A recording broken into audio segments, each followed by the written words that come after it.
വിനേഷ് ഫോഗട്ട്. ഇന്ന് എല്ലാ ഇന്ത്യക്കാരുടെയും നാവിൽ ഈ ഒരൊറ്റ പേര് മാത്രമേ ഉള്ളൂ.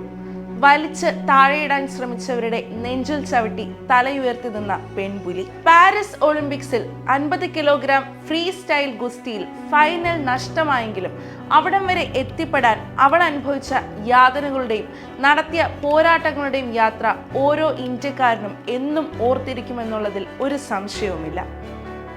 ആരാണ് ഈ വിനേഷ് ഫോഗട്ട്? എന്താണ് അവൾക്കുള്ള ജൈവിളികൾക്ക് ഇത്രയും ശക്തി? അറിയണം, ഇന്ത്യക്കാർ മാത്രമല്ല, ലോകം മുഴുവനും അറിയണം ഈ പുലിക്കുട്ടിയെക്കുറിച്ച്.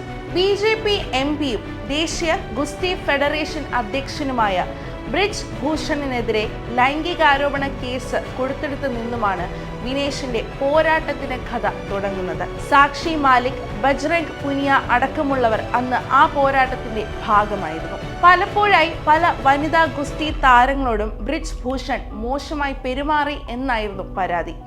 വേണ്ട തെളിവുകൾ നൽകിയിട്ടും ഒരു രാജ്യം മുഴുവൻ പിന്തുണച്ചിട്ടും പോലീസും ഭരണകൂടവും അവർക്ക് നീതി നിഷേധിച്ചു.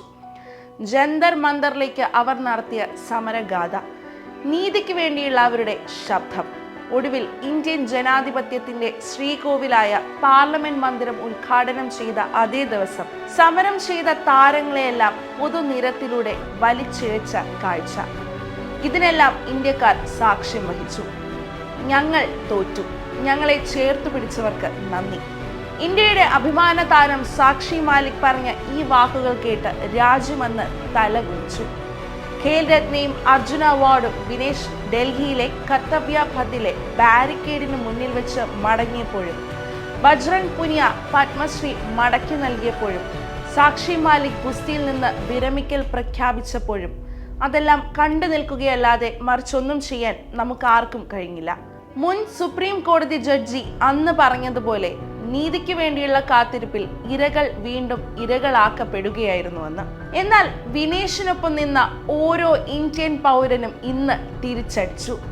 ഒളിമ്പിക്സ് ചരിത്രത്തിൽ വനിതാ ഗുസ്തിയിൽ ഫൈനലിൽ ഇടം നേടിയ ഒരേ ഒരു ഇന്ത്യൻ താരമേ ഉള്ളൂ, അത് വിനേഷാണ്. കൈപ്പേറിയ ഒരു വർഷം പിന്നിലുണ്ടെങ്കിലും അവൾ ഇന്നലെ മലർത്തിയടിച്ചത് വനിതാ ഗുസ്തിയിലെ 3 കൊല കൊമ്പന്മാരെയാണ്. ഡൽഹിയിലെ തെരുവിൽ അർദ്ധസൈനികരുടെയും പോലീസിനെയും കൈകൾക്കിടയിൽ അവൾ അമർന്നതുപോലെ മത്സരം അവസാനിക്കാൻ 2 സെക്കൻഡുകൾ ബാക്കി നിൽക്കവേ ക്യൂബയുടെ യൂസ്നേലിസ് ഗുസ്മാനെ തന്റെ ഉരുക്കു കൈകൾക്കുള്ളിൽ അവൾ കുരുക്കി. മെഡൽ ഉറപ്പിച്ചാണ് പാരീസിലെ ഗോദയിൽ നിന്ന് വിനേഷ് ഇന്നലെ വിട പറഞ്ഞത്. ചിലപ്പോൾ അവൾ ചരിത്രം തന്നെ തിരുത്തിയേനെ. എന്നാൽ ഫൈനലിന് മുൻപേ അവൾക്ക് പോരാട്ടം അവസാനിപ്പിക്കേണ്ടി വന്നു. പക്ഷേ ഇന്നലത്തെ ആ 3 വിജയങ്ങളുടെയും പ്രഹരശേഷി അപാരമാണ്. ഗോദയിൽ മാത്രമല്ല അവൾ വിജയിച്ചത്, തന്നെ വലിച്ചിഴച്ചവരുടെ, തള്ളിപ്പറഞ്ഞവരുടെ, അപമാനിച്ചവരുടെ, നീതിക്ക് നേരെ മുഖം തിരിച്ചവരുടെ ഒക്കെ മുന്നിലായിരുന്നു. നിരാശയല്ല, അഭിമാനമാണ് വിനേഷ് നീ.